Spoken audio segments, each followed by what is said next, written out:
嗯，好的，是不是我们现在可以直播开始了？你们能听见我吗？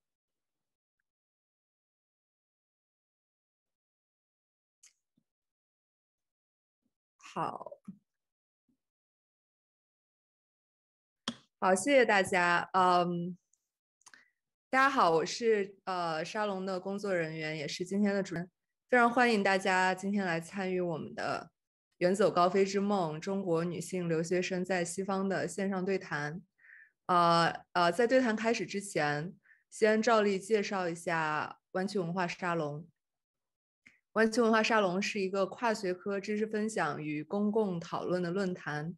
沙龙以讲座与圆桌对谈等活动为载体，旨在为北美华人提供一个理性对话、知识分享与建立连结的平台，共同构建优质的公共文化生活。欢迎大家关注沙龙在各个社交平台上的账号，来追踪我们未来的活动。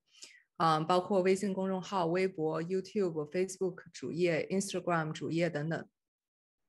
我们会不定期更新最新活动内容。如果观众感兴趣我们的活动，想成为我们的主讲，分享自己熟悉领域的知识，也欢迎跟我们联系。另外，在今天的活动开始之前，我想做几个 Recording in progress. 做几个小小的预告。第一个是我们联合旧金山本地的独立影院 Roxy Theatre 将于下周末5月6号和7号在湾区首映文艺科幻片爆款宇宙探索编辑部，欢迎大家关注。然后再接下一个周末，我们将在5月13号周六下午举办一场关于中国女权主义运动回顾的线下讲座，地点将在 Mountain View。我们很快会发布活动的具体细节。然后最后一个是我们的一个协办的活动，5月14号下午还将协助湾女脱口秀组织一场女性主义脱口秀表演，是湾女脱口秀第1期的加演。目前票已售罄，但后续还会有新的表演。如果大家感兴趣的话，也欢迎在 Instagram 上搜索湾女 Stand Up。总之，如果大家感兴趣以上的活动的具体信息，欢迎关注我们的各大社媒平台。好的，话不多说，广告时间结束。我们今天呢非常有幸邀请到了资深文化研究学者马嘉兰教授，他最近出版了一部力作《远走高飞之梦：中国女性留学生在西方》。今年的国际妇女节，结绳志刊登了一篇中文网络书评。我们书评作者Xuting将《远走高飞之梦》介绍给了中文世界的读者，引起了广泛的关注和讨论。那我们今天也非常开心能邀请到Xuting，他将代表我们和广大读者与马教授展开一场线上对谈，挖掘《远走高飞之梦》背后的思考与洞见。下面想详细的介绍一下这个我们2位嘉宾的学术背景。马教授的英文名是 Fran Martin，他是墨尔本大学文化研究教授，曾广泛发表全球化语境下亚洲相关的性别和性学研究的学术文章。他最近完成了一项为期5年的民族志研究项目，就是探讨在澳大利亚学习的中国年轻女性的生命体验。那这就是今天我们要讨论的作品《远走高飞之梦》。马教授之前的研究涉及台湾、中国大陆、香港和其他华人华侨集中地区的电视、电影、文学及其他文化产业，涉猎非常广泛。他其他的著作还包括Talent Modernities, Television and Transforming Selfhood in Asia，这个是2016年由杜克大学出版社出版的。还有Backward Glances, Contemporary Chinese Cultures and the Female Homoerotic Imaginary。这本书也是在2010年由杜克大学出版。然后还有更早期的一部作品是2003年由香港大学出版社出版的，叫做 Sexuality situating sexualities, queer representation in Taiwanese fiction, film, and public culture。所以马教授在这个相关领域有非常丰富的研究经验。然后我们书评作者续听张，他是目前在Emory 法学院Emory 大学法学院做博士后研究员，然后他此前是在 Emory 法学院获得了 JD 的法律博士学位。早年呢从加州大学圣地亚哥分校获得了文学和文化研究的学士学位，然后在哥伦比亚大学东亚语言文化系获得了硕士学位。他希望能通过数字媒体架起西方学术界和中国读者的桥梁。那从2020年以来，他在一些中文的新媒体平台，包括结绳志、想想文学等等，发表了一些书评。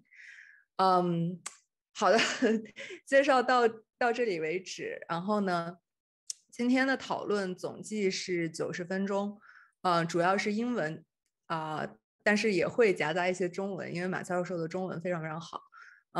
然后前45分钟主要是由续听对马教授进行深度采访。我们之前也提前在观众群里征集了一些大家感兴趣的问题，所以他们会针对这些问题做出一些深入的讨论。然后后45分钟我们会开放线上直播观众的 Q&A， 方便大家进一步参与。大家可以把问题写在这个 Slido link 里面。大家应该能在直播界面上看到这个 Slido link 的 code。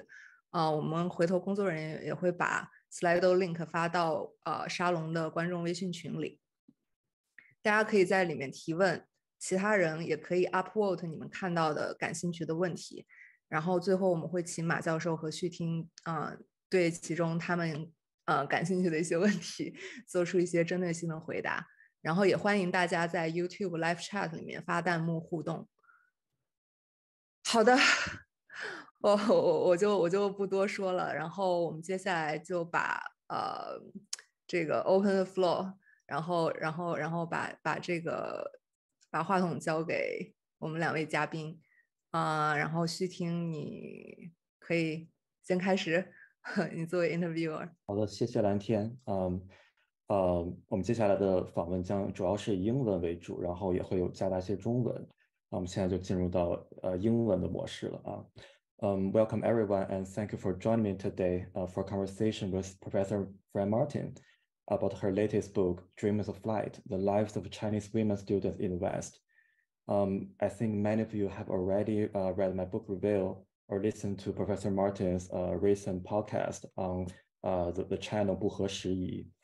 So today we have the opportunity to discuss some parts of the book that are not covered in the previous book review. And I know that Professor Martin has done a lot of spin-off of this project.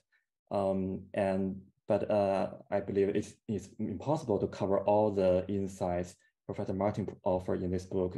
That may be requiring for us for a 3-day workshop. But for today, we would like to cover some interesting topics and take a deep dive into this book. Okay, now let's get started. Professor Martin, you can unmute yourself right now. Sure. Great, thank you. Thank you for joining us today. I think my first question is about your approach to this project. As Lan Tian just introduced you, your previous work mostly focused on cultural representation, and you'd have maybe a traditional literature approach to the Chinese culture, like doing the close reading, textual analysis. But this work is more like anthropology work. You have an ethnographic approach to interview the students. And if I remember correctly from one of your interviews, you took 5 years leave for this project. I'm not sure if that's correct. So I'm curious why you made this decision, switching to another approach. And from reading this book, it's very clear that the students share many intimate and sensitive details about their life with you.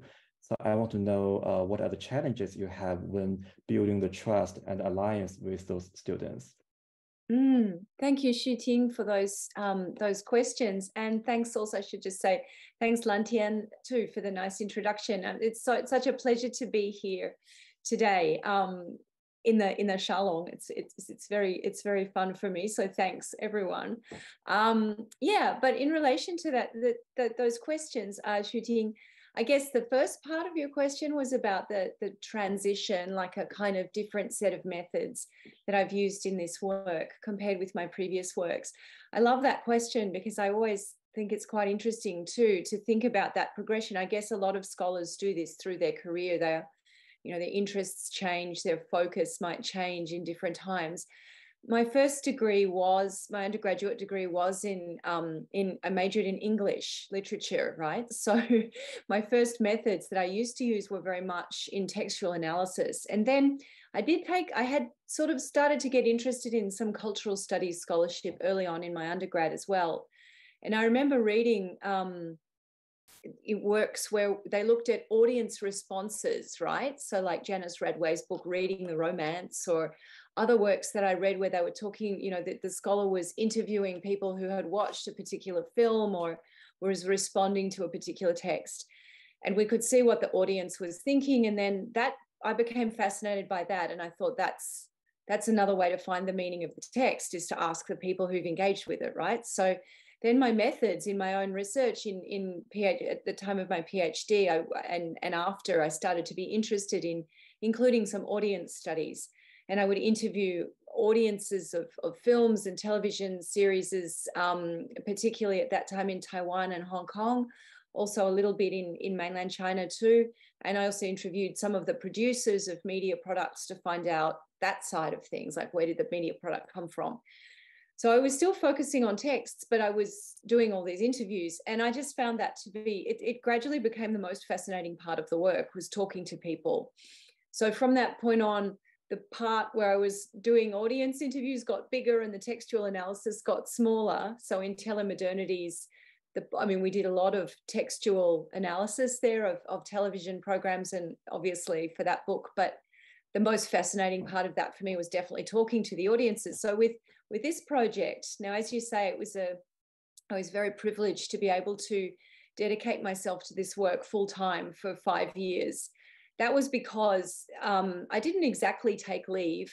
I was not doing teaching duties and I was not doing administrative duties in the university. I was doing 100% research for that 5 years because I got a very nice and generous research fellowship from the Australian Research Council that gave me enough money, essentially, to buy out of my teaching for that 5 years and focus on trying to do my first ethnography. Like I'm not, here's a secret for your listeners, I'm not trained as an anthropologist. Actually, it's not a secret, it's a well-known fact. I'm not an anthropologist, but I love the work that anthropologists do with their ethnographic approaches, and I love reading ethnographies. And I wanted to try, obviously you can't become an anthropologist just by a force of will, you need to be trained, but I wanted to use some of those methods in my own way to try and do something like an ethnographic project, this time without any, like completely let go of the textual side, right? Just completely talking to people and hanging out with people. So for those 5 years, I not only was interviewing each of my key participants, and there were 50 plus women in the group that I was working with. Not only did I interview them regularly, but I hung out with them. I organized large group activities for them, which is a rather unusual approach in a way. Often, in a classic ethnography, I guess the ethnographer goes into the field and observes what the participants are already doing. So I did that. I went to things that they organized, parties and gatherings and get-togethers, but I also organized activities for them so that they got to know each other and became like a group of friends, or little subgroups of friends within the 50 plus participants. And we hung out for 5 years, and I took field notes. Some of the recordings, some of the interviews were recorded rather. And I had these repeated engagements with the young women over that period of time. I looked at how many times I met them later on, that the minimum number of times that I met somebody and interviewed them and interacted with them was 12 times for one of the people. Others, it was more than 30 times or much more than that, sometimes a couple of times a week with some of them, because I guess others who have done this kind of work would agree, in this type of work, the researcher inevitably, I mean, it's quite personal, right? Like you end up having almost friendships with the people that you're studying. So some people you get along really well with and spend more time with. So in response to your question about building trust, I do feel it's the time spent, right? It's the luxury of that funding that let me spend the time necessary to build the trust.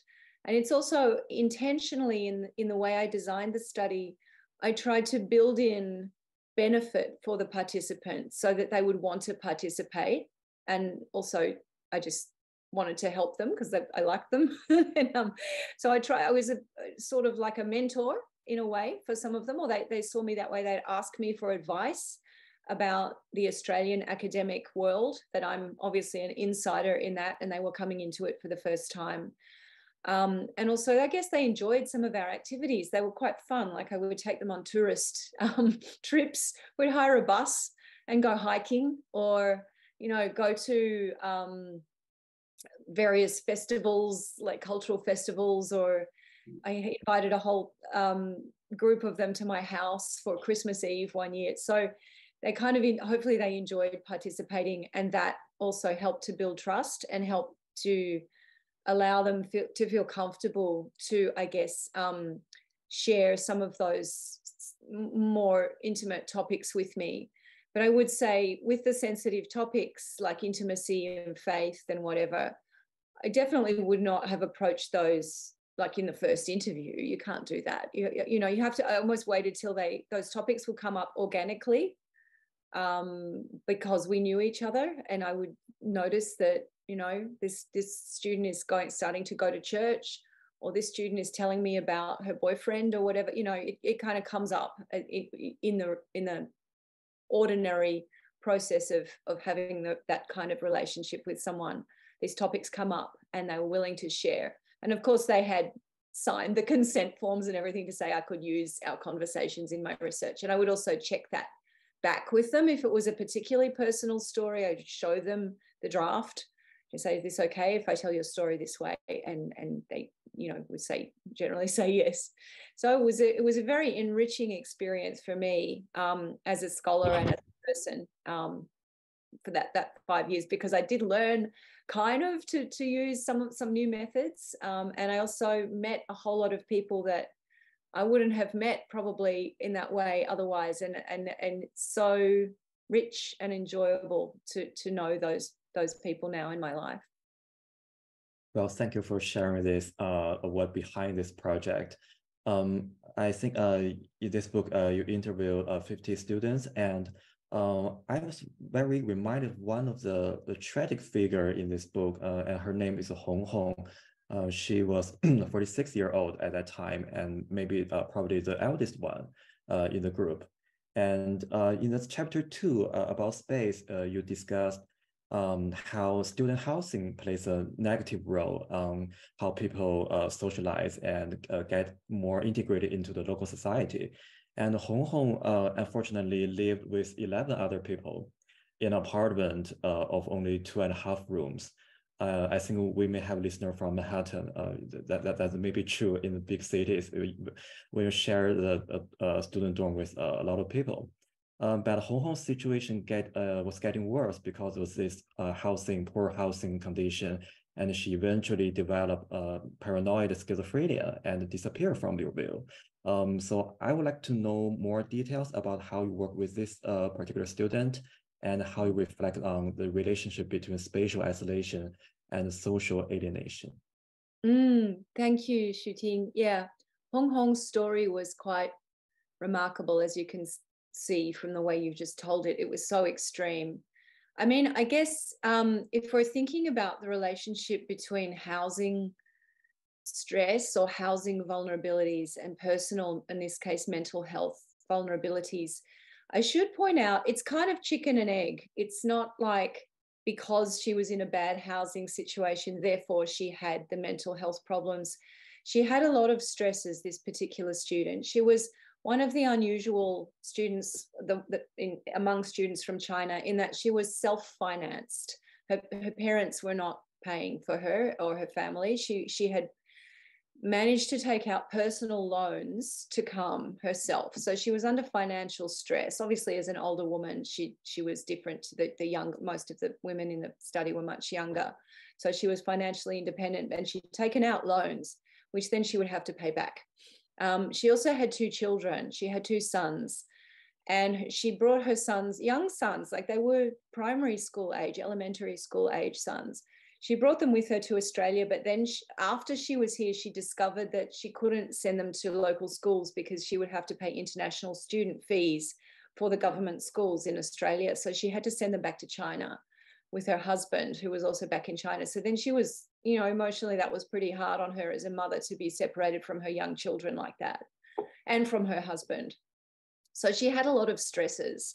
She ended up in a bad housing situation because of these other vulnerabilities, right? Partly, particularly, and the mental health problem and the financial problem came in at the same time, because the detail of this case was she kind of became, the mental health illness was starting to manifest, and she was becoming worried. She didn't trust anybody. So she started to not trust her landlords. She wasn't in a dorm, I should say. She was in a series of private rental agreements. So she was in an okay situation originally, but then she didn't trust the landlord. So she moved out to another place. And then she started to not trust that landlord because her mental health problem was starting to happen. So she was becoming paranoid.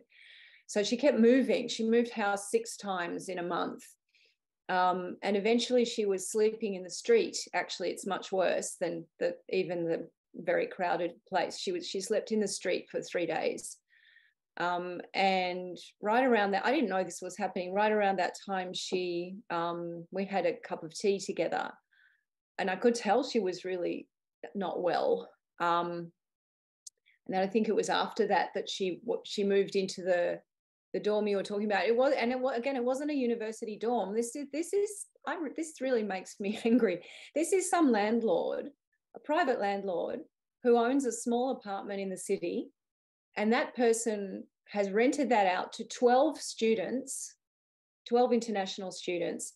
The living room has been made into a place full of 4 bunk beds. Both of the bedrooms are the same. It's dark, it's unhygienic, like it smelled bad when I went there. None of the students in that place even knew each other's names. They're not friends. They're all from different countries. There was a woman maybe from Korea, there were people from China. I don't know where else they were from. They didn't know each other. They were just kind of living in these little bunk beds, essentially renting the space of the bunk bed with not much space to do anything else. And people like Hong Hong, who are vulnerable and who have by that time very little money left, end up in these places. So that all of this exacerbated the mental health issue. And the poor woman ended up getting essentially admitted to a psychiatric hospital against her own will. The law can step in and say, no, this person must be treated because it's too dangerous for them to not be treated. So she got treated that way, and luckily that helped her. She disappeared at that time, but now I'm back in touch with her. She's back in China with her family, which is a really great outcome. But yeah, in general, I think the spirit of the way there's a lot of different ways you could tell Hong Hong's story, and I tried to do it sensitively, of course, and with respect for her as a person, because it was a very difficult time for her. But the way I told the story was to connect it with the housing situation, really, because the way that I found out about, or the way I got in to see where she was living in the end, was because of her illness, because I had to help her get some stuff from her flat to take to the hospital, because she couldn't get out of the hospital and she didn't have any of her things. So she gave me the key and I went and got her things. And I've heard about these places, we call them dog box apartments, just like where the landlord is completely exploiting those students. And they're living in really inhumane, slum-like conditions, completely illegal too, by the way. Like, what do you do if there's a fire, right? There's too many people in there. So the way I got to see that was because of Hong Hong. So her story was connected with the story of the apartment. So in general, yeah, I think the spatial marginalization of students living in those kind of places is very connected with social disconnection. I mean, I can't imagine myself if I had to live somewhere like that and I didn't even know the name of the person on the bunk underneath me when I'm sleeping at night. I would not feel very safe or happy or like, you know, able to be having a sort of socially and psychologically fulfilling time in my overseas journey. I mean, there was another roommate in there. I think that there may have been other mental health issues happening because someone said, oh, there's someone else in that room, but she never comes out of her room. And there was a small girl lying on this bunk with her headphones on, doing something on her phone. And she never comes out of her room. I mean, she can't be well, right? Like if you never come out of the room, that says to me that that person also had some problems, but you know, they're invisible to the, like literally, I'm from Melbourne. I live there. I've lived there for most of my life. And I can't see those people unless I meet someone like Hong Hong and end up inside that apartment. So yeah, that was quite an extreme situation in terms of the spatial aspects of social disconnection and a whole host of problems that goes with that.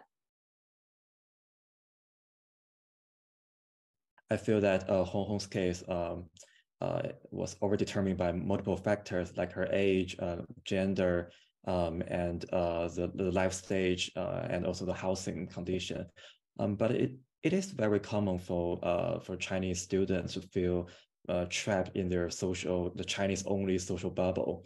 But in the same chapter, you also introduced this student Song, and she has a very quotable statement, and I think it has resonated with many readers and listeners. She said that 墨尔本是我一个人探索出来的地方。She also said, 有时候你最爱的不是你出生的地方，而是你成长最多的地方。Yeah, I mean, she's very good at delivering those quotable statements. But I think her case is quite unique and particular among the students. I'm curious to ask, what kind of factors do you think contribute to her unique situation and a different view of living in Melbourne? Yeah, thanks. Yeah, you're right. I presented that story almost like an intentional contrast with Hong Hong. And actually, yeah, thank you for noticing that fantastic phrase that Song gave us. I just want to take a moment to put that into the wider context of the more of what she said in that particular interview. I'll just want to quote her for a minute to put that in context, and then I'll answer your question, because I think the way she speaks is just so, it really paints a picture of how she feels about the city and how she inhabits it. She said, 我现在一个人，我虽然在南京活了18年，但其实我在墨尔本已经很有归属感了。就是包括我现在一个人住，我感觉好像那个地方就特别舒服。然后如果让我回南京，我还会想念这个地方。然后每次回国的时候，之前我晚上都会去 Yarra River 呀，出去转一转，还有点不舍得。尽管我只是走1个月，所以这个很生气。我觉得可能是因为墨尔本是我一个人探索出来的地方，但是在南京的时候有家里边的人帮我，有人带着我，所以我对墨尔本还是真的很有感情，就觉得我对这个地方是真爱。So she feels true love for Melbourne. So Song's story is actually quite a moving story as well. I first met her in 2012 before this study. Like I did a pilot study back in 2012 with 15 students. And when I first met Song, she was living in not a great, to my mind, not a great situation either. She was living in one of these exploitative places like the one for Hong Hong, but not as bad. So she had her own room. The landlord had built this illegal extension on the back of a shop in the northern suburbs of Melbourne. So he was a tailor and he was doing his business downstairs, and he built like 10 rooms, literally built them out of wood and nails, and he's quite a handyman, on the back of the shop. And Song had her own room there, and it was physically quite nice. It had a lot of sunshine and was all kind of made of wood. and she loved it there. But she was in mourning really at that time of her life because her father had passed away. And she told me that in the first interview. And she seemed to be living a life that was very solitary, but she's a very calm person, she seems to me. She was very sort of, it sort of seemed almost like monastic or nun-like.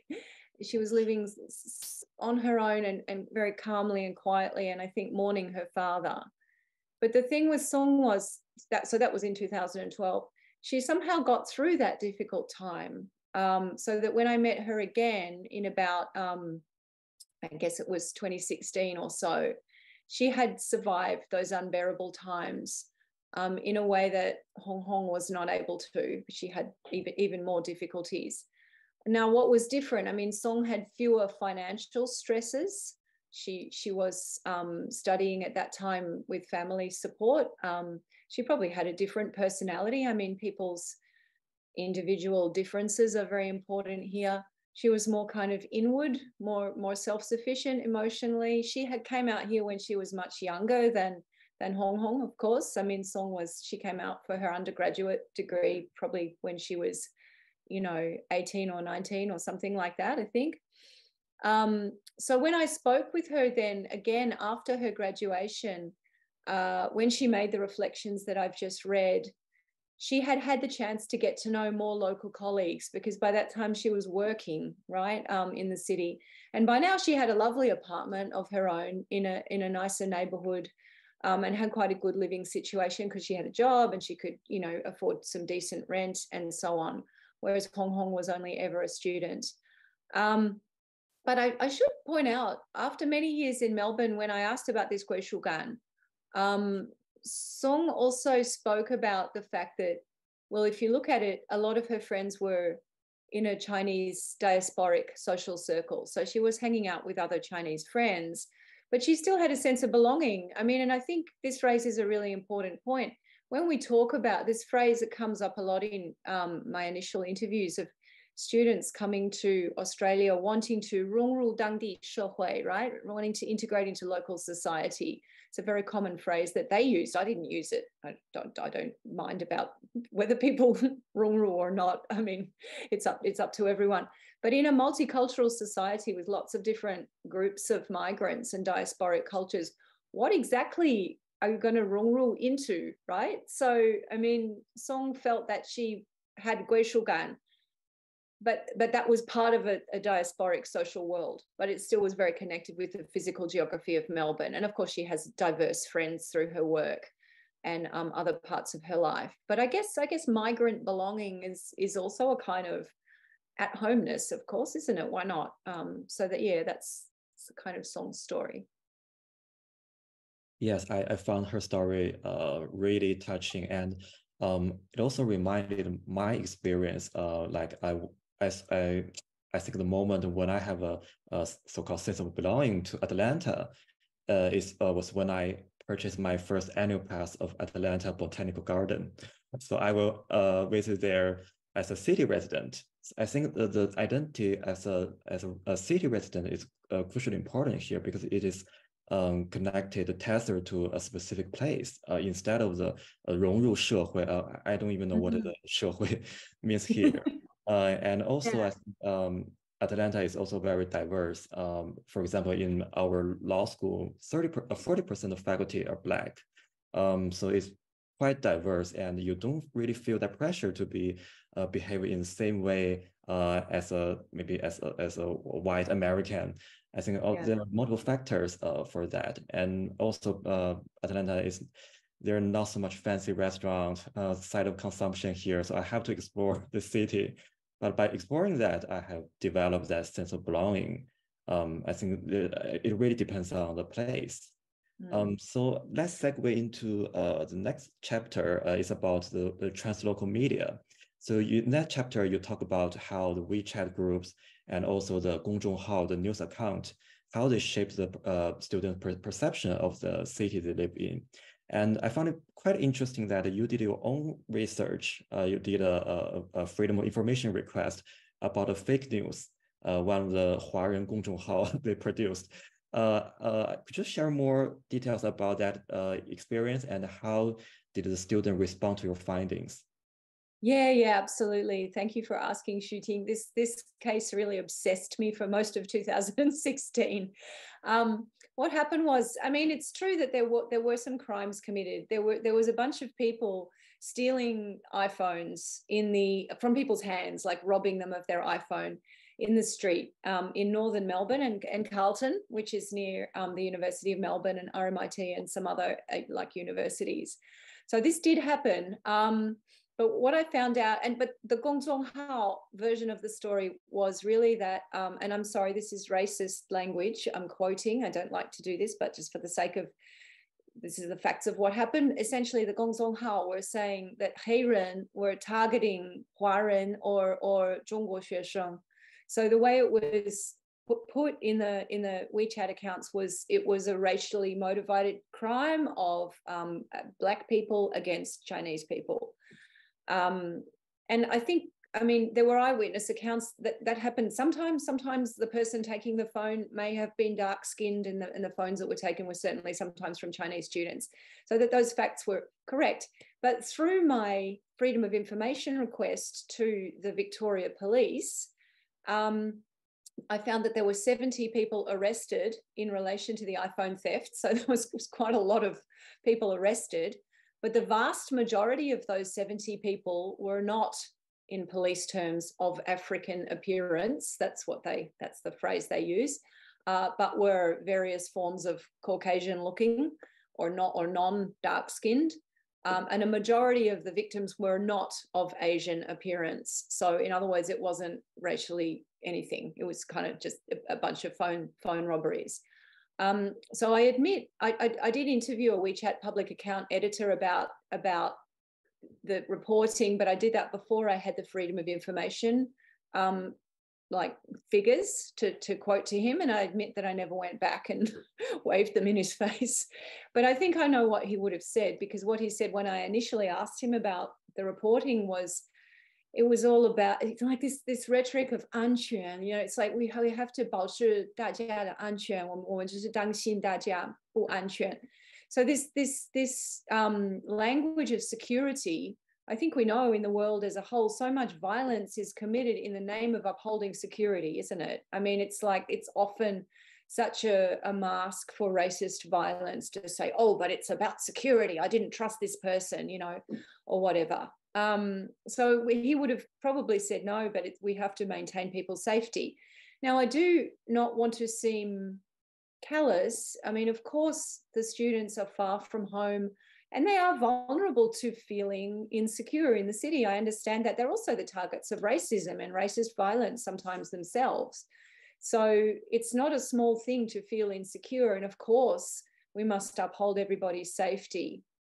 But in this case, it just seemed like unnecessarily racialized in the reporting. As for the participants, when I quoted those statistics to them, and I was naive, I suppose. I was expecting when I told them the stats that they would sort of go, oh, so it was all fake. That's not what happened. They sort of just looked uncomfortable and shuffled around a bit. And then somebody was politely said, but Fran, but people saw them taking the phone. Like, they basically didn't believe what I was saying, because they had, you know, some instances where African-looking people had taken the phones of Chinese students. They thought they could generalize that still to the whole crime wave. And of course, that's not true. It's a few instances. So I think that feeling marginalized and feeling unseen by the local authorities created a sense of being besieged among the Chinese students. And this was partly due to different police procedures, I think. I mean, the way the police operate in China compared to the way they operate in Melbourne, say, is very different. I mean, they just don't, they're not quite so actively involved in the life of the community to the nitty-gritty degree that happens in Chinese cities. They appeared to the students to be not doing enough, to be not caring enough, to sort of be ignoring the students. So they felt unseen. But the other key thing here is social media itself and the way it operates. As we know, WeChat, Gongzonghao, they operate, it's purely on a commercial model. Like the logic of that media is, well, there's community building aspects to it, but basically the way it works is commercial. One cannot, of course, discuss some topics because of the situation with it being regulated from China. So what happens is sensationalism runs rife. Like anything that will get people to click on a story will be blown up, and anything that doesn't get clicks will be made smaller. This is commercial news production, not just in Gongzonghao, it's all over the world, it's all over the place. But there's a real lack of media ethics, and there's it's also relatively invisible to local regulatory bodies who might regulate things like racial vilification, say. So it exacerbates and it perverts existing prejudices and contributes to interethnic tensions and stereotypes and misunderstandings, and even, worse things between different ethnicities in some cases. So it's perverse. I mean, WeChat public accounts, you could say, they are a form of multicultural media. So that's great, but sometimes their content could have effects that actually run against multiculturalist principles of exacerbating racism in some cases. Yeah, I really appreciate your fact check of this fake news. And I think you also mentioned in another chapter, like how this Huaren Gongzhong, how they portrayed female Chinese students in a quite erotic way. And we have a famous Gongzhonghao called 北美留学生日报 or something. So it is one of the big channel producing those stories. And I think it also produce a lot of stereotypes of the female students in the United States. Right. For in the same chapter, and I want draw attention to another topic. You discuss the disjuncture between the students' initial expectation of studying in the West, and that they are a global citizen, they're middle class, pursuing a professional degree, and they're a global part of the global elites. And at the same time, they're facing racial discrimination and marginalization in the real world. So I wanted to know how their self-identity changed over the time when they get to know the real life studying in the West. If they used to think of themselves as a global citizen, so what are they now? Yeah, okay. You're right. I mean, before departure, the sense of identity for some of participants was very much connected with identification with Western culture and with global mobility and so on. So it's a rude shock and a great disappointment to feel rejected by the very place that represented part of one's dreams, right? I'm going to go there and become part of the world, and then you meet all these racists. It's obviously shocking and upsetting. I think that one of the things that can happen in that situation, and I wouldn't be the first one to observe this by any means, is that some may feel their sense of patriotism towards China would increase, or the sense of missing China, missing a place where you fit in, where people are not seeing you as an outsider, where you feel like you've got some roots. That can increase as a result of social exclusion overseas.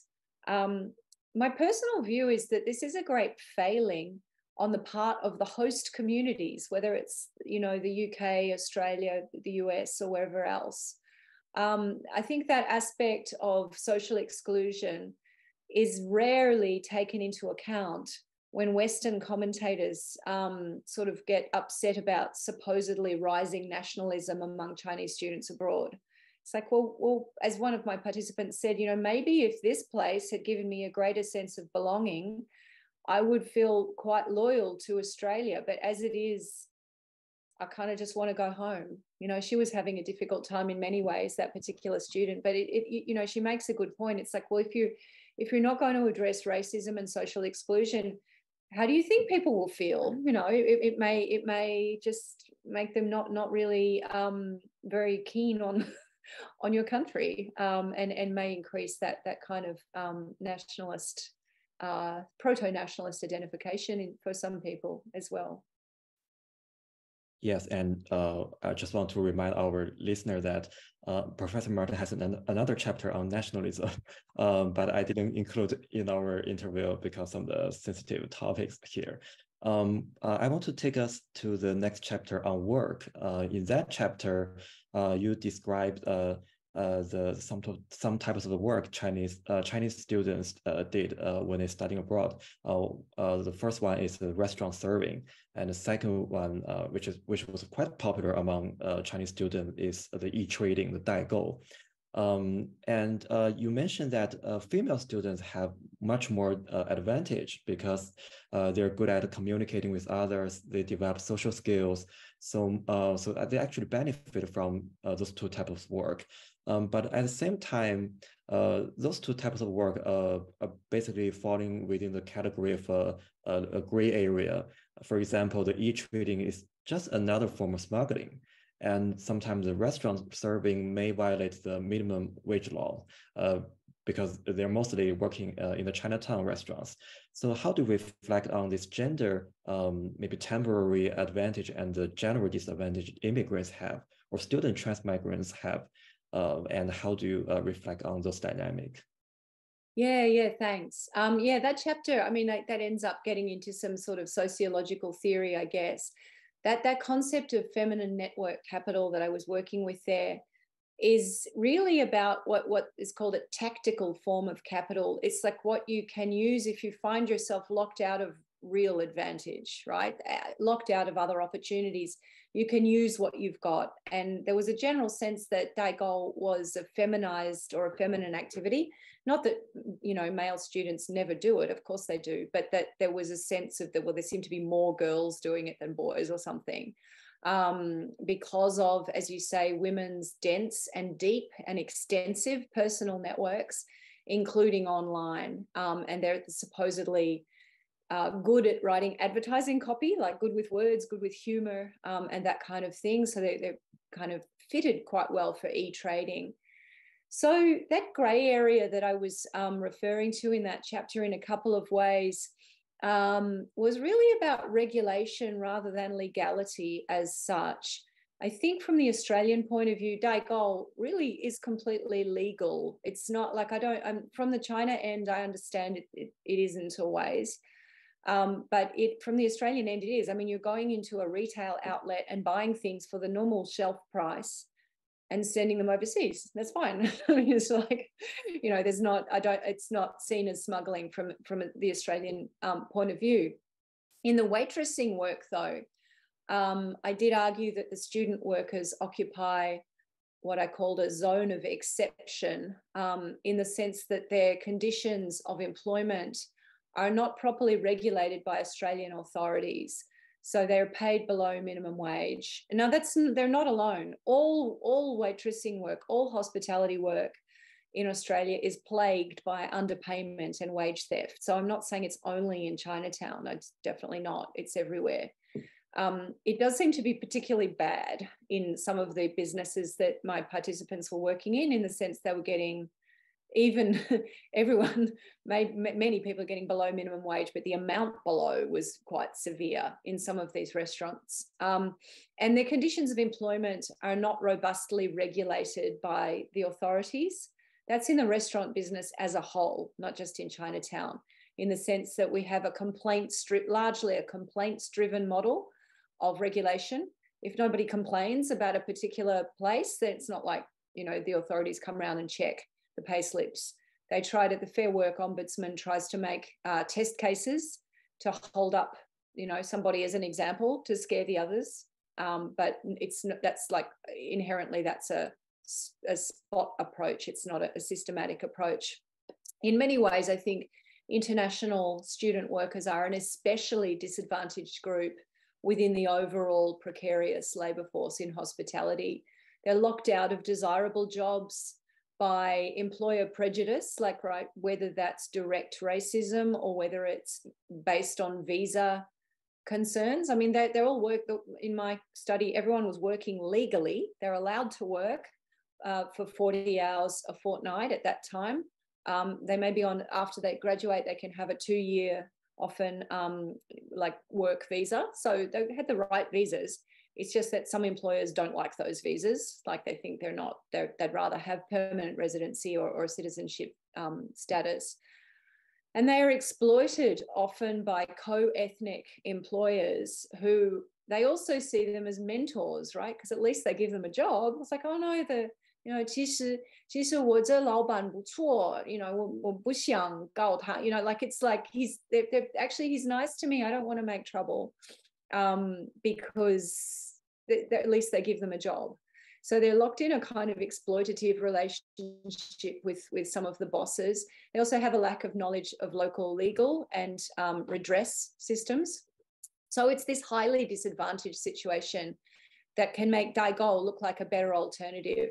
And if we think about the relative earnings, there was one person in my study who I like to call the Daigou queen, and I call her Yue Ming. All of these are pseudonyms, of course.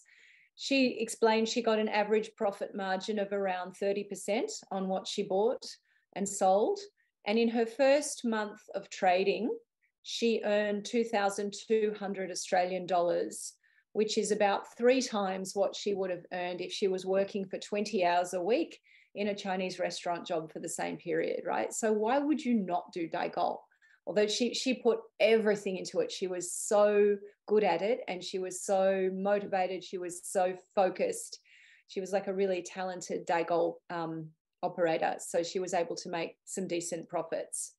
So she was, in a way, she was a special case. Most of the others who did Daigou didn't do it so intensely, so they didn't earn as much. But I think structurally we can understand how when the local job situation is so exclusive and so exploitative, then people tactically move into, e-trading. It does make sense.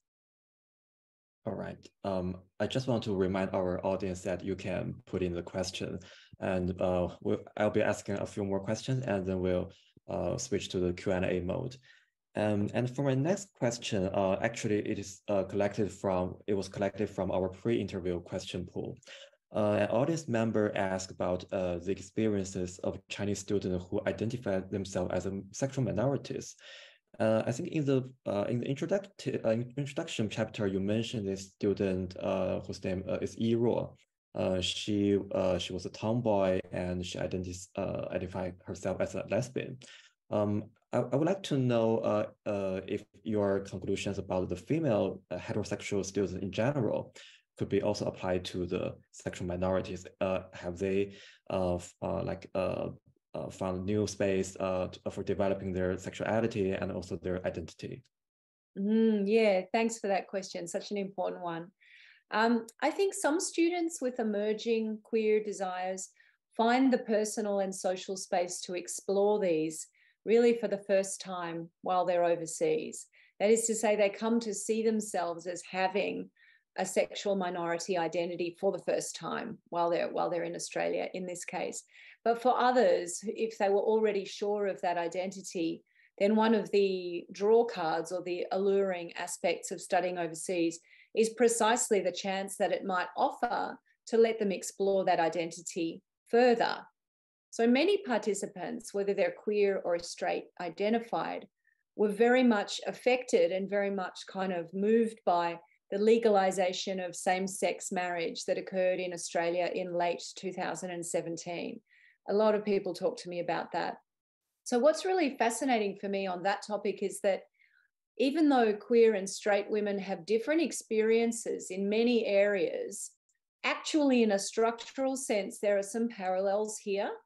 I developed this notion of a zone of suspension here. By what I mean by that is maybe studying abroad and living abroad for a few years away from family surveillance, away from social surveillance, could give young women of any sexuality a chance to explore a wide range of different kinds of sex gender practices that could be difficult at home, right? So it's almost like on a continuum from living together with a boyfriend for straight women or partner. That for women from big cities in China was kind of not really a big deal, but for women from smaller cities, it was a big deal, and they wouldn't have been able to do that at home.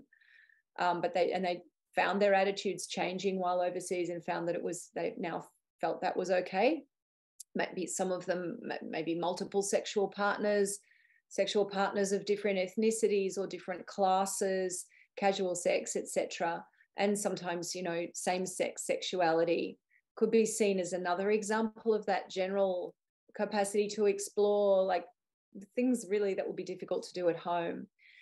So I guess the findings then suggest that overseas study enables a time and a place for a kind of queering of normative sexualities, right? Including for straight students. I don't mean they all become queer. I mean, they do things that maybe would have seemed non-standard, right? Concretely on queer students, in Yiruo's case, I remember her father suggested when she finally was able to not only come out to her parents, but to have them hear what she was saying, which took a long time.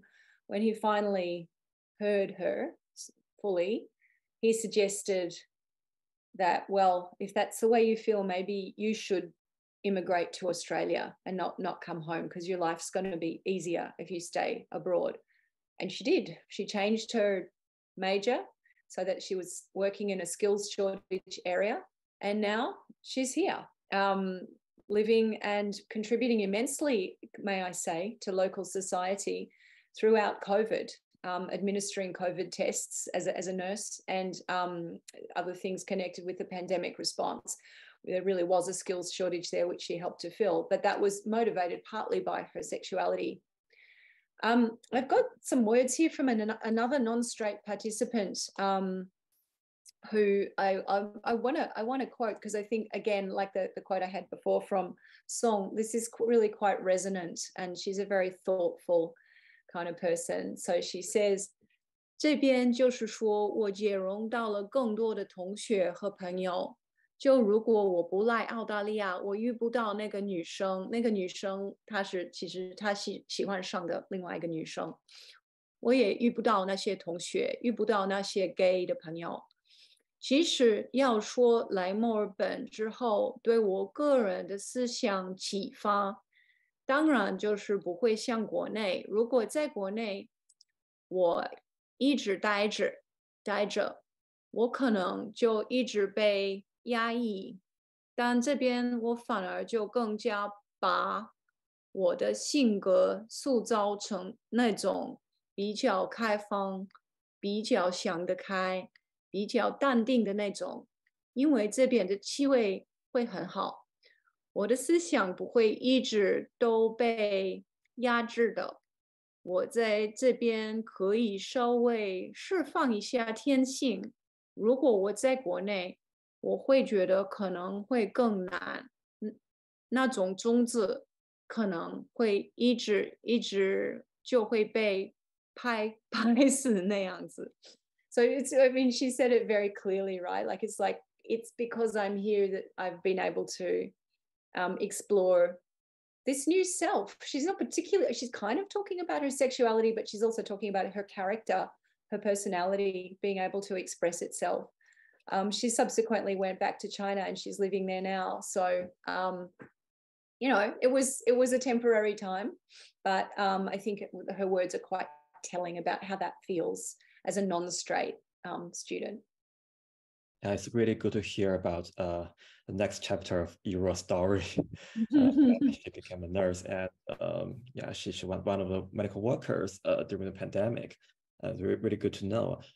Before we switch to the Q&A, I really want to ask the question. Maybe I'm asking on behalf of the potential audience here.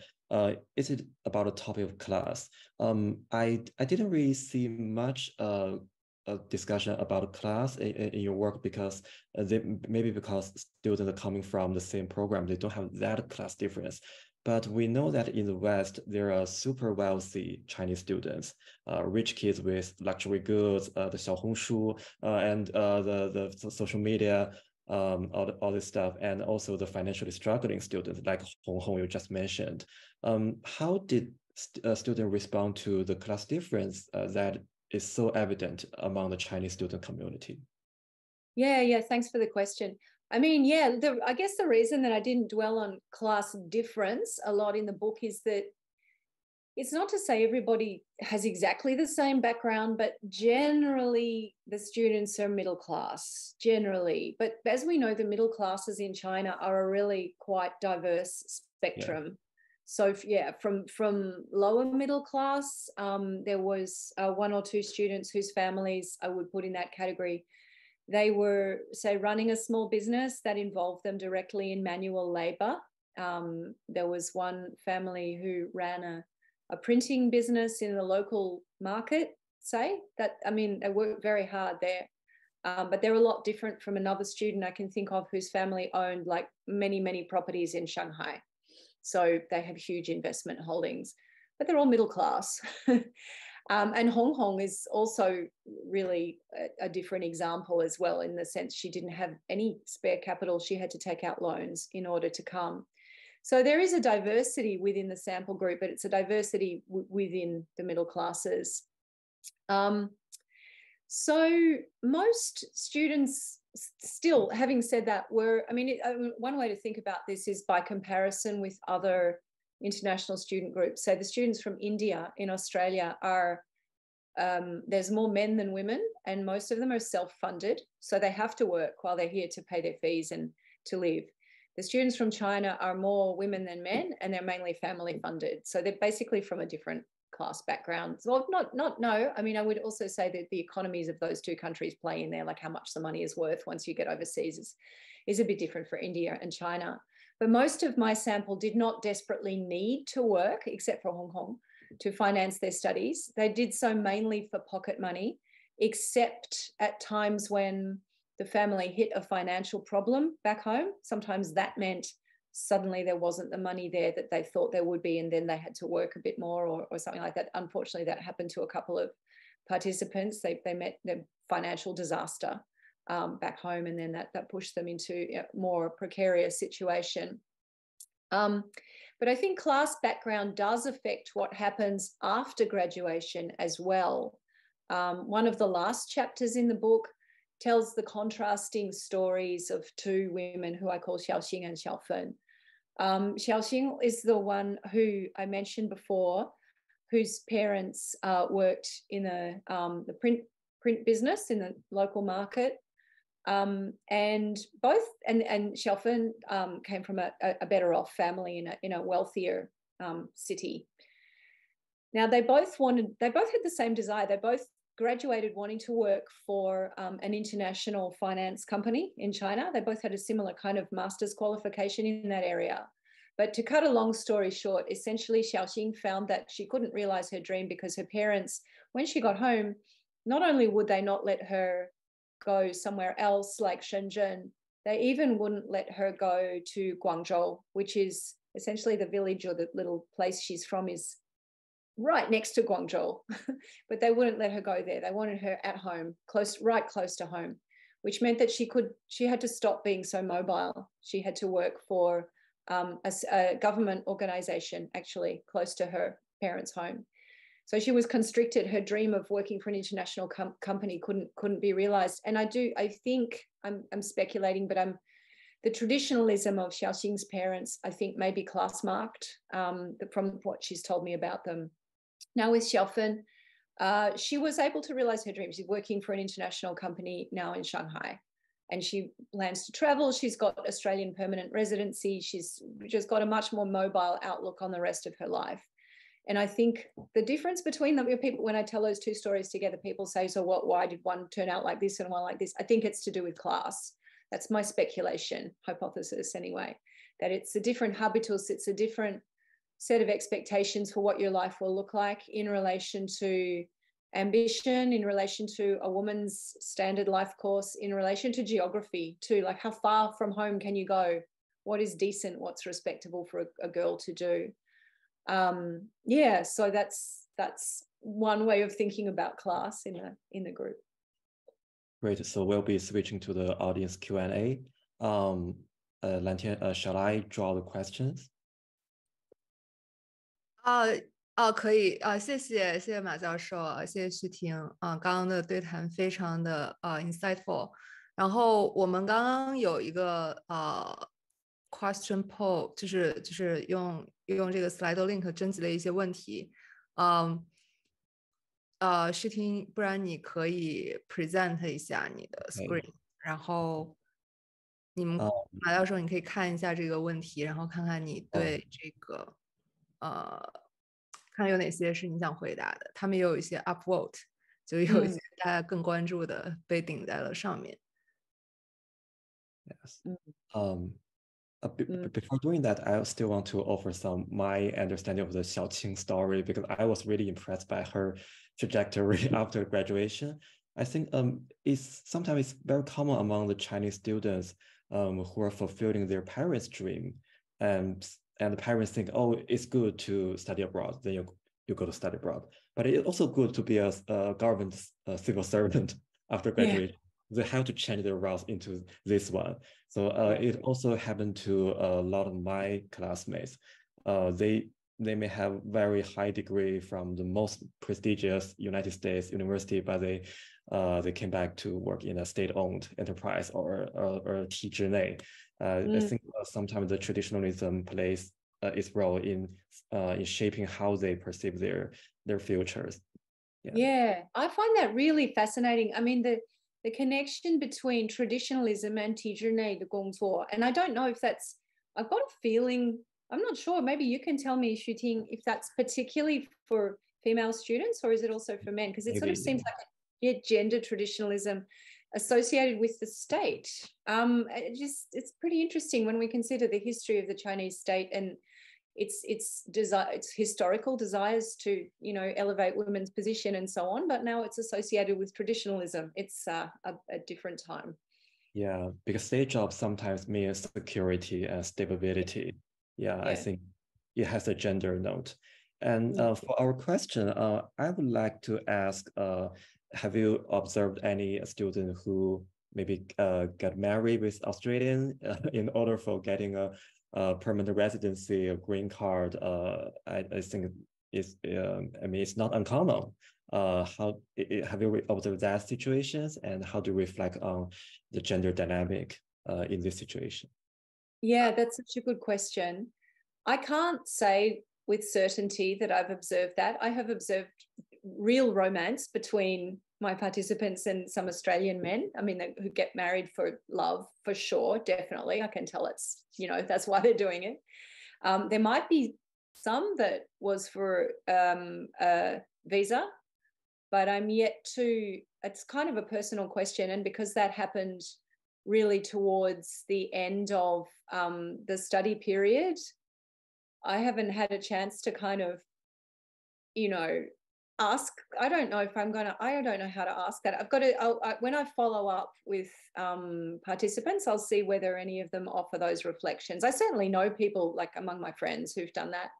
The gender dynamics there, I think, are well known in the sense that it can lead to great vulnerability. Like if a woman is married to or living with a man for reasons of non-love, like reasons of practical reasons, she becomes vulnerable potentially to all kinds of things the man might do because she's reliant on him. She's so reliant.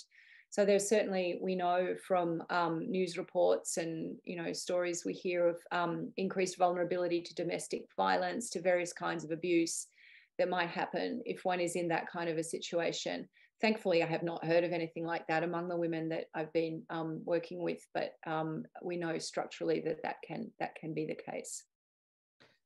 But we can see the questions. 对，这个问题其实也是刚刚这个观众提的一个问题，就是我不知道马教授你能看到这个评论吗？从里面挑的这个问题，对这个绿卡签证的问题。然后我们这样可以从上面开始，因为有一些问题大家就是更感兴趣，就 upload 到上面了，我们可以从上面开始。然后不然你马教授您可以自己好看一下这个，或者读一下这个问题都行。对，我看中文看得很慢，你知道吗？ OK， 明白这第一个问题。好，存不存在？或者我可以读一下就是之前你们都提到了这个融入社会的这个概念，那想请问一下马教授，在西方的社会语境下，存不存在一个主流文化以供融入？如果有，怎样定义这种融入成功的标志？然后华人女性一般又通过什么样的历程达到这个结果？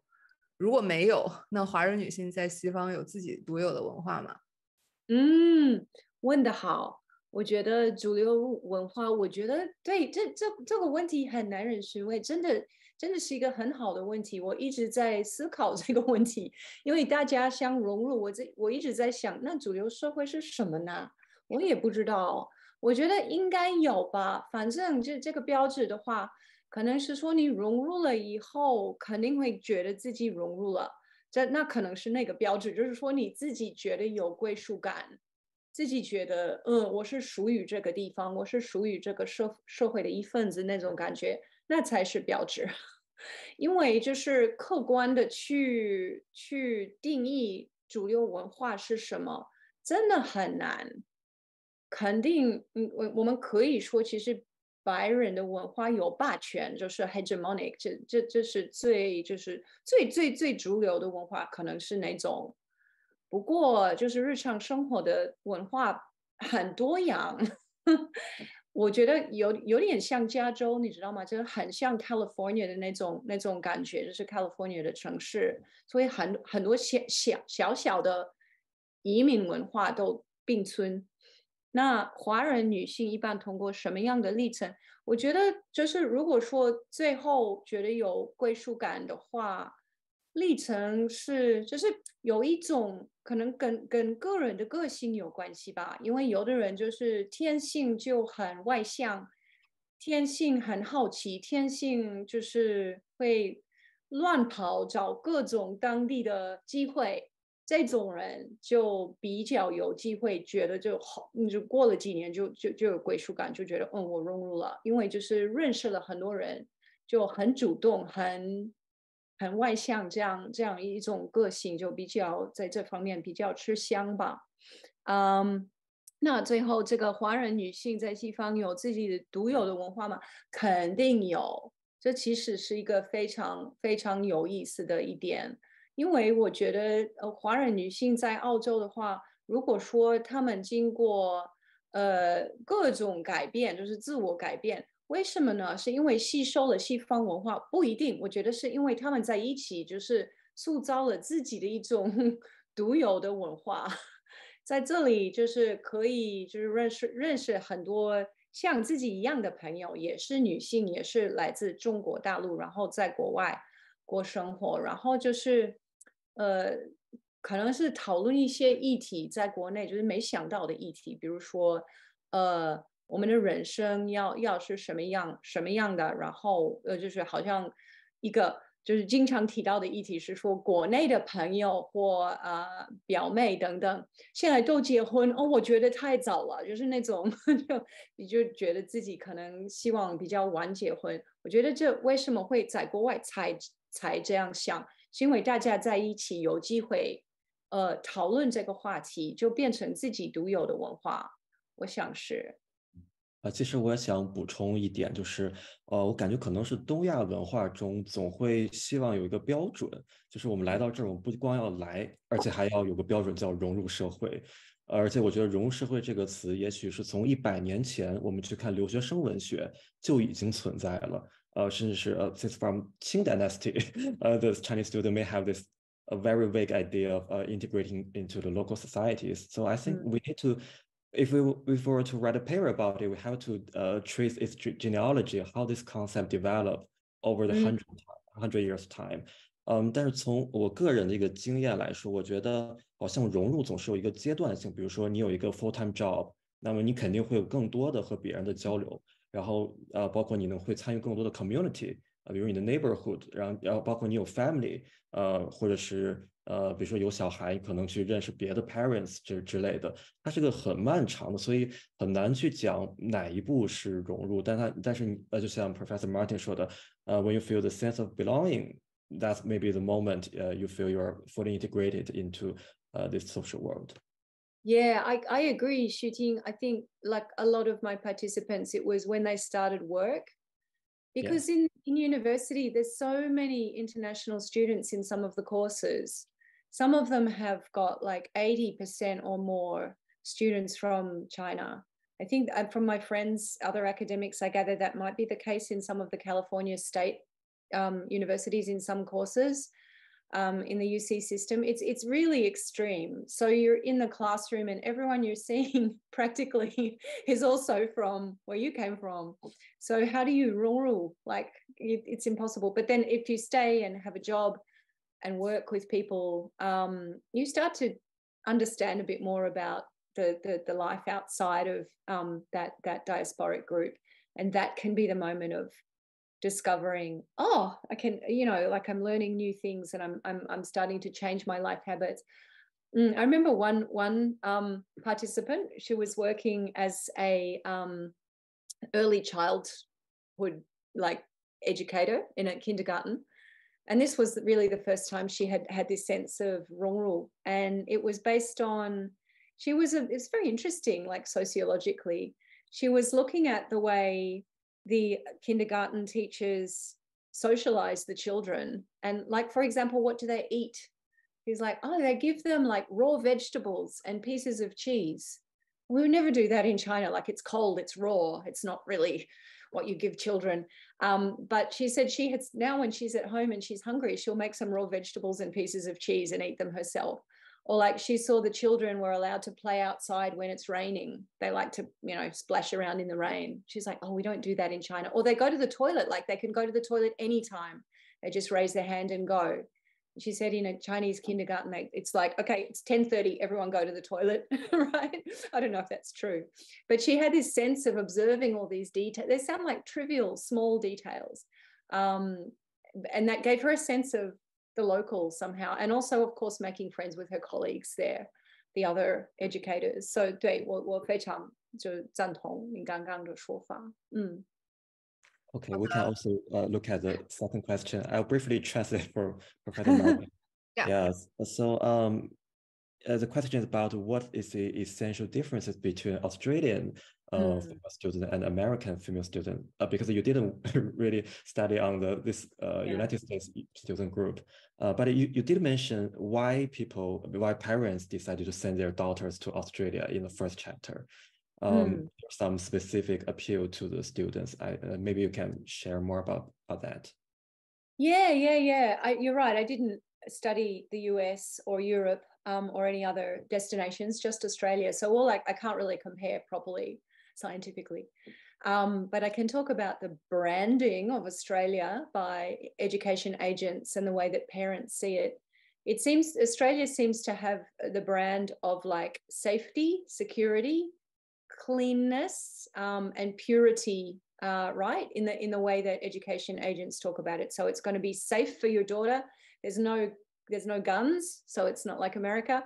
It's not so competitive, right? So if you go to New York and try to make your way there, it's too much for a girl. That maybe a boy would want to be so ambitious, but a girl can just have a relaxing, quiet, peaceful, pleasant lifestyle in Australia. I think the Australian brand is kind of about lifestyle. Of course, but that's secondary always to the reputation of the universities. Like the so-called group of 8, the big 8, the 8大学校 in Australia are the aim. Like they're the most prestigious ones. It's our little baby version of Ivy League. So that's always going to be the first consideration of parents, is the quality of the degree. And then you think, well, and Australia is relaxing and safe and maybe good for for women students. So that's the sort of image that it has. I think also, to speak sort of frankly, there's a practical sense sometimes too. I mean, most of my participants didn't get into prestigious Chinese universities, right? They didn't get into the top ones or the IBEN. They mainly got into urban or Sanban universities. So there's a sense, there's a strategy here. If you got only entry into a Sanban university at home, but you can get into an Australian university that's also middling for your undergrad. Then for your postgrad, you can 跳到一个八大 and come back with a good Australian degree. So you kind of circumvented academic deprivilege in China. So I think that might kind of be the case in England as well. I don't think that's so much the case in the US. So it's sort of like a route for those students whose academic capital isn't great for whatever reason. They didn't do as well as they hoped in the Gaokao. So that's another way that Australia's positioned in the market, I think, as a sort of second choice, if you like. Yes, we have a quick follow-up question about the 融入社会. So you mentioned that sometimes you notice some of Chinese female, they have that sense of belonging. So what kind of like characteristic or the way they speak, how they, what made you feel that she had that sense of belonging, or she's very happy with her life in Australia? Well, because they told me, like Song said, you know, 我对这个地方真的有归属感。Or, you know, 我觉得我现在就是跟外国朋友比，跟中国朋友的时间更多，就是每个礼拜跟他们就是比较长时间，就是比较跟他们 socialize， 就是比较就是觉得有很多当地朋友这样。And also it relates to what I said before about the personality, like what even during the time of studying, some of the participants were able to get that sense of 融入. And it was, like I said before, the ones who are just their personality is like that. They're more like 开朗, kind of just open to things, just able to be autonomous in saying, I'm going to go and talk to that person. I'll just say hello to the person next to me, you know, like really gregarious, really sociable, really extroverted. And then I'll go to that camping weekend. I'll do that activity, just taking all of the opportunities. Other people are more like 内向, and they're not going to be comfortable doing that, and that's fine. But I think the 外向 people are more likely to make more connections, of course, here as anywhere. They're probably the same in China, right? So they end up with more connections and therefore feeling more like 有归属感。我不知道这样会不会回答这个问题。I think that really aligns with my observation that the extroverts are easily getting to the new culture, new environment, or the party people may more likely feel 融入社会. It's very common. I want to also draw another question from our audience question pool. So there's a question about how to treat this kind of diaspora and making into mobility. I don't really get this question, but from a perspective of like treatment, how do you evolve from being a desperate subject into someone who really values this mobility and draws potential from it? Yeah, that's an interesting question. I mean, I guess this is quite academic in a way. Like when we talk about diaspora, historically, we're talking about migrant communities, right? So this is a view of migration where you leave from country A, land in country B, and you stay there with a whole lot of other people, well, with a lot of different people, but including with some other people from country A. And then you're the A country diaspora. You're a migrant group. So that's assuming a one-way move, really, like you move from here and land here. That's one view of migration, and that's how it used to happen most of the time in a previous era. But now with the way people's lives are, the way transport systems and communication systems are, there's much more likely for people to have mobile lives where you don't know when you've landed. You keep moving. Like maybe you move from a small town to a larger town to go to university in China. And then from that larger town, you move to another even larger town for your postgrad. And then you move overseas to do some further study. And then after that, maybe you go for a job in another country.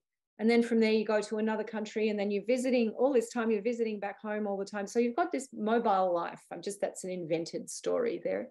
It's not any real person I know who's done that. But that's different from diaspora. Diaspora, I mean, it could be still part of diaspora. You're still part of your country's diasporic population.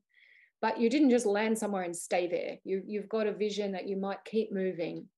And I think that the current scholarship in the sociology of migration tells us that this is increasingly the way that people live, is in a more mobile way. And it's not to say that that's better. In fact, it comes with a lot of stress and a lot of anxiety. And I'm expecting in the next phase of my study, when I talk to these same women again, a few years after the previous study, that some of them will be negotiating this issue now. It's like, I've been moving so much. When do I settle? Will I settle? Should I settle? You know, like at the end of the book, it was about not wanting to settle. But a few years later, I suspect in your late 20s or early 30s, there might be kind of a desire to settle, and yet there's a lot of pressures saying, no, keep moving, keep moving. The opportunity is always somewhere else, right? I don't know if people can relate to that feeling, but it's a general feeling in our society, that in global society, that to be moving is to be improving, right? Is to be moving is to be successful. But there's also some sort of a desire for settlement, right? If you want to have a family, or if you want to have a huishugan anywhere, then you have to settle a little bit. So it's intention. Now, I don't know if that really answers the question, but some thoughts. Yeah, I feel that maybe the concept of diaspora may be kind of outdated. I want to recommend a book to maybe this audience. There's a book called The Soundtracks of Asian America. This author talks about this particular big music star Wang Lihong, and he made his career when he was back in Taiwan. So sometimes it's a reverse move, moving from back to Asia. So there are a lot of ways to maybe develop your career and develop your new identity. And it's also very common that the current K-pop industry recruits Korean Americans or Korean Australians back to Korea. So people will have more different trajectories, maybe than the concept diaspora notes. We have a few more questions here.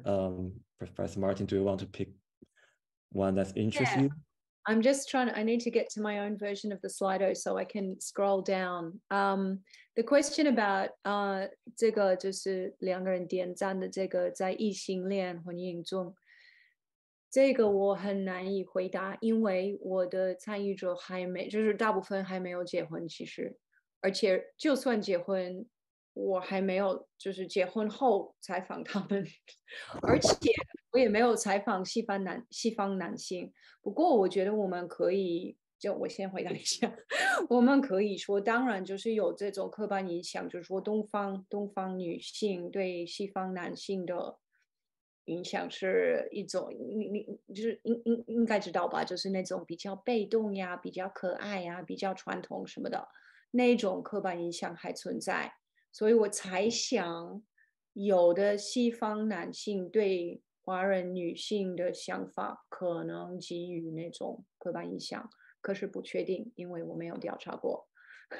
那我再跳到下面看看，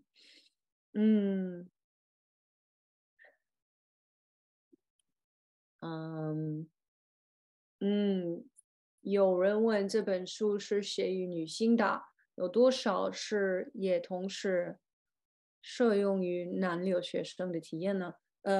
没有多少，我自己没有写过，我觉得就是应该有人写，就是故意就是 encourage 大家去写，就是基于男性的一本书，非常值得。OK，其实我想插一句，因为我通读了这本书嘛，还是有很多那种 experience，我觉得你作为一个男留学生，你也是能感受到，比如说刚才讲到的代购打工，包括你作为 immigrants 的这个身份。所以I hope everybody could be inspired to get a physical copy of this book or a digital copy from Amazon or library. I think it resonates with both gender, but it's gender specific. There's some situation that only applies to female student, but I think as a male, you can also identify some the common issues and themes. 不好意思，我刚刚误解了这个问题，我还以为你说有没有一本书是写男性的？对 ，Yeah, there is some stuff about male students in the book. It's as Xuting said, because I didn't just hang out with the girls, I also met their boyfriends and brothers and landlords, and so there's some in there, but it's just not the focus. There's another one about what will happen after the students return to China, right? What will happen then? Will the changes that they experienced still last? This one here, this 比较长的这个就是5分钟前，对，这个很难说呀。我就是想理解这个问题，我就是想回答这个问题。我现在正在进入第2阶段，就是要再次采访这些女性，就是回国以后觉得就是你本来认为你的个性或者说你的人生计划有所改变，那你现在就是再过了几年以后，你觉得这些改变还在吗？还是你已经改回去了？不知道，很难说。我觉得就是以前 I did interview some graduates, not from my main group, but some other graduates who had already returned to China. And then I didn't do very many of those interviews, maybe 5 or 6. But my general sense was they did feel like something had stayed with them. I mean, it's not necessarily something that you feel every day or that you're always conscious of, but having that experience at that time of life seemed to have given them a different perspective on the world. Maybe everyone always uses the phrase 开阔视野, like, and 包容性更多更大, like more tolerance for different ways of living, more understanding of different ways of doing things. 这种改变好像还在吧，不过很难说，我还是得好好调查，对，好好继续这个调查，才真的会回答这个问题。There's another one there. Okay, the pathway chosen by female students after graduation. Are there any general tendencies? It's really hard to say. My sample is too small to talk about statistics and tendencies, really. Like if I can't do any quantitative study because I would need to have thousands of respondents. I only have like 50 something. Essentially in my group though, I can talk about that either they went back to China or they stayed here. So right now there's 16 of them who are in Australia, 15 in Melbourne and 1 in Tasmania. And the rest of them, no, there's 1 in New Zealand and 1 studying in America for postgrad. And the rest of them are in China. That's at this moment in time, but it comes back to our previous question about mobility. I don't know where they'll be next year. Like they keep moving a little bit at this point of their lives. At the moment, that's how it is. So I say some stayed and some went home. One thing I would say here is that the impact of COVID in the middle of when they were trying to decide what to do after graduation was quite big. Some of them were waiting for PR, it's like a green card, permanent residency, at the time when COVID struck and their applications were in with the government. But then the government ceased work on immigration. Like the whole thing just froze for almost 2 years. So in that situation, because we were locked down, we had a zero COVID policy like China in Australia for a long time. Particularly in Melbourne, we had very harsh lockdowns. Obviously not as harsh as in China, but everyone was immobilized. So when that happened, all of the mobility systems obviously stopped. And at that time, some of my participants who were planning to stay actually went home because it seemed like too uncertain to just wait inside your room waiting for the government to start the immigration regime again. So they went back. But some of those have now picked up their PR applications again, and they're starting to come back. And yeah, in terms of careers, I mean, some have ended up working for state organizations in China. Not that many, a small number have done that. Many of them wanted to work for international companies in China. That was a big desire, especially the big accounting firms. That was a big desire. A few of them managed to get into those firms and got worked very, very hard in their first years. And yeah, some of them went on to further study. 2 of them did PhDs. One of them still going on the PhD. I would say most of them worked in the private sector in China rather than the public sector. And then some of them are here working for private companies. 还有呢？我看到下面有一些是比较重复的，就是比如说这个，你这个在国外留学的经验会不会 stay long？就刚刚其实你已经回答到了，对。下面有一个就是怎么找 participant， 对，这个我可以聊一下哈。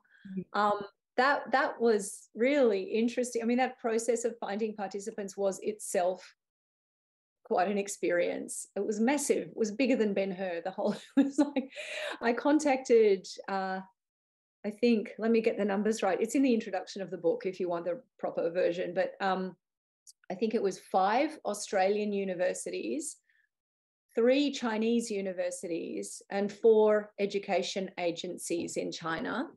And and they all agreed to help me find participants. So I essentially made an ad in Chinese saying, do you want to be part of this study?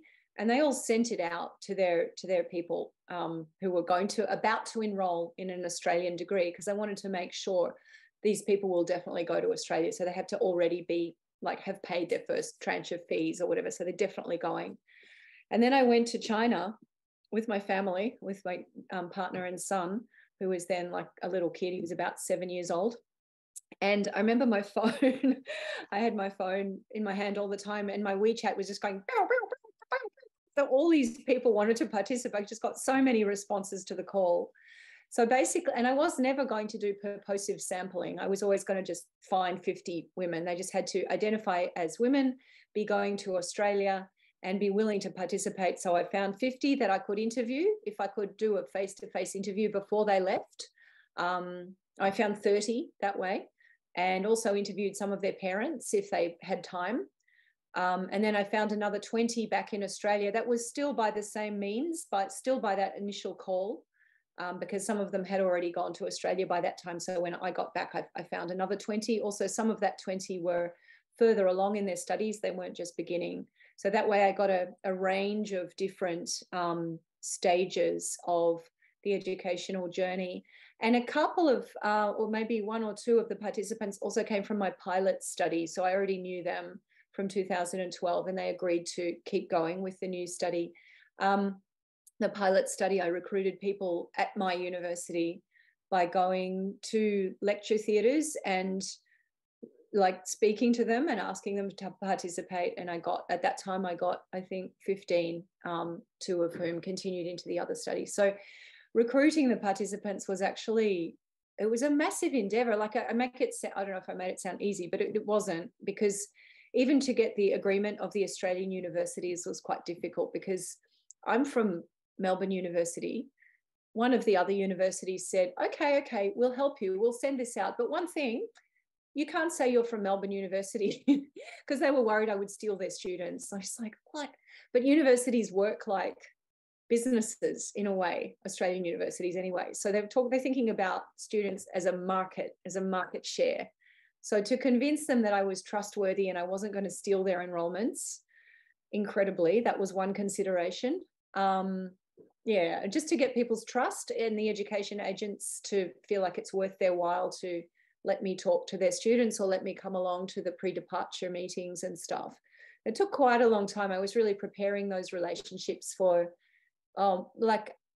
a year and a half before the study. Like, it took a long time, a lot of meetings, a lot of like making connections with people to allow the recruitment to be successful. So it's quite a project. Yes, Professor Martin, we have 2 more questions from another page. Lantian, could you switch to another page? That may be concluding our conversation today. So one question is, actually, I also want to ask this, is about how to reflect on your relationship with these students, because you are such a big presence in their lives. And I can imagine a professor studying, observing me over the time. So how do you reflect on your relationship with them? And another question is about, you mentioned that transnational education is a market right now, but it was kind of devalued currently in China because we have more and more students with degrees in like master's degree in finance, but they cannot find a good job. Is there any like response from your students talking about this topic? Right. Yeah, thank you. Okay, so those 2 questions. Maybe I'll take the second one first.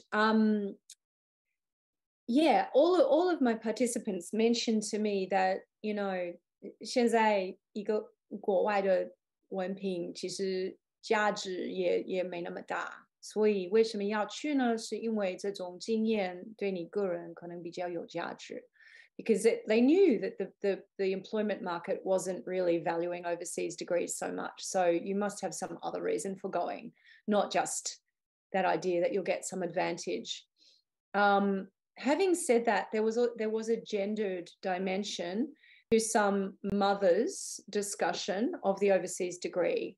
They, with their greater experience of sexism in the workplace, they thought that maybe a daughter would benefit especially from an overseas degree, because 如果说有一个就是 if they're looking for an employee and 有一个男性一个女性，然后就是所有的背景都一样，就是同等的，那老板肯定会雇佣男性而不是女性，除非这个女性有国外的这个 degree. So there was like a gendered dimension to why an overseas degree might be good for a woman job seeker there.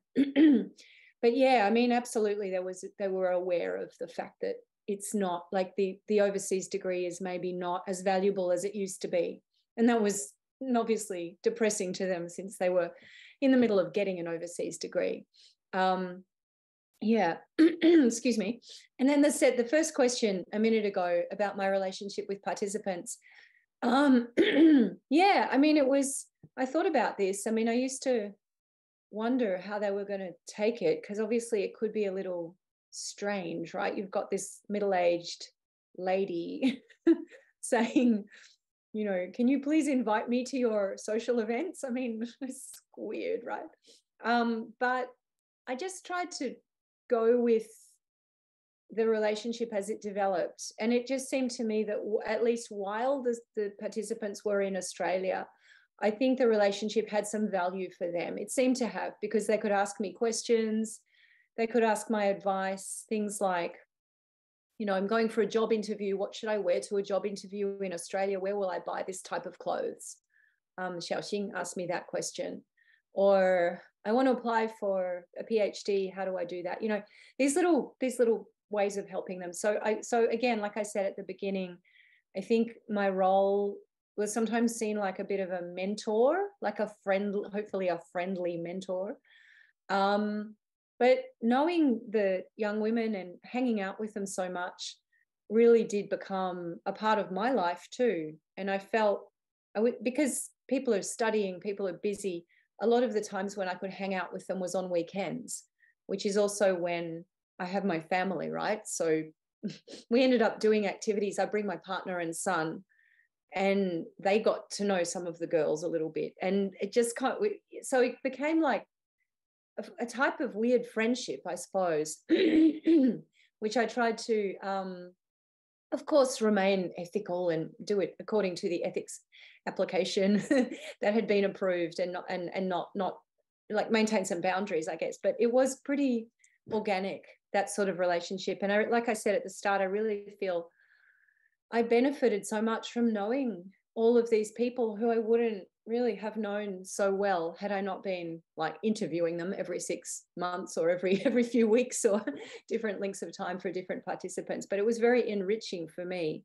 And now when I think of them, I kind of think of them as people I know. I feel a little bit like if they were my former students. You know, as a professor, we have this relationship with students. I mean, they're obviously younger than us, and we're not friends exactly, but then they graduate and you see them again and it's like, oh, hi, you know, like you feel you have a kind of personal connection, hopefully, with a lot of your students. So it's a bit like that, except I'm obviously not their teacher, but the feeling of the relationship is a little bit like that, but maybe a little bit closer because I know them a bit better than I know my students generally, something like that.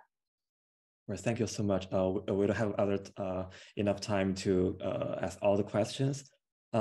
Actually, the most frequent question I got is, when will we have the Chinese translation of this book? Oh.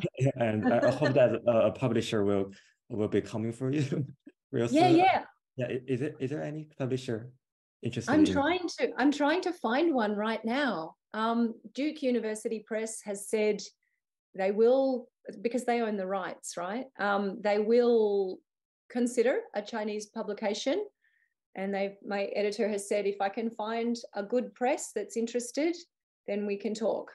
So I'm actively looking right now with the help of some friends for a good press. I've got some in mind, some great series of books that I think this should be part of, but I need to actually get that personal contact. So I don't know if anyone's got any connections.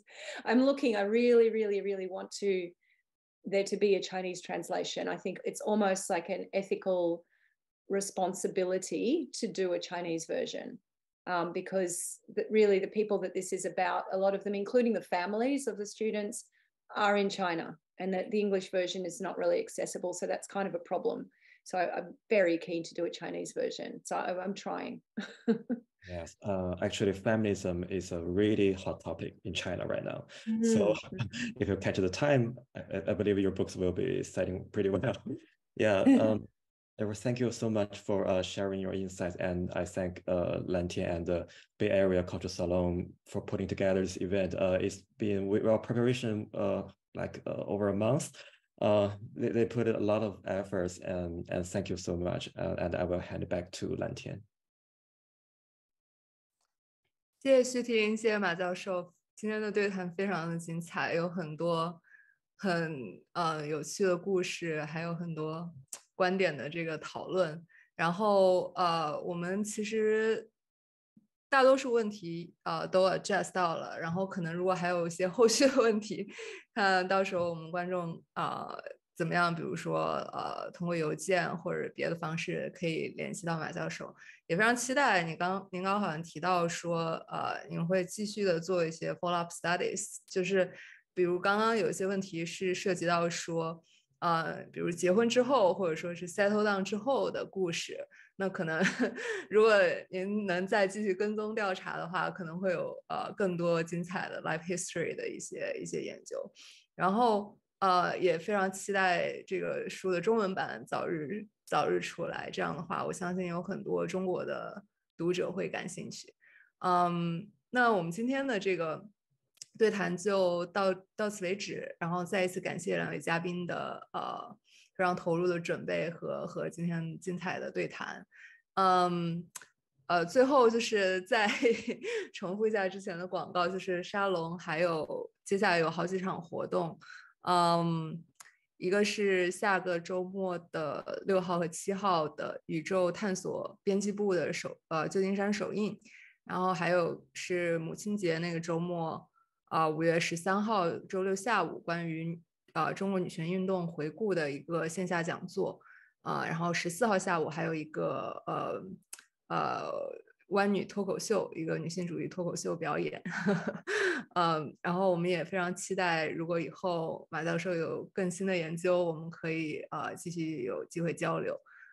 那今天的对谈就到此为止。不知道你们两位还有没有什么 final words？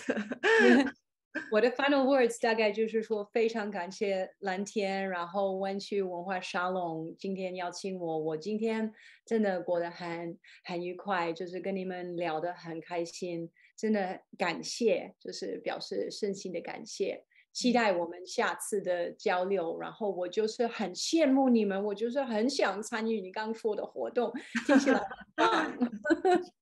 谢谢。好的，谢谢马教授，也谢谢Xuting。Xuting，你有什么想说的吗？我的 final words 就是have a nice Monday and good night to people in the East Coast and West Coast。好的，非常感谢这个。对，也谢谢观众朋友的参与。大家今天也提了很多很有趣的问题。好，那我们沙龙活动就下次再见。好，谢谢，拜拜。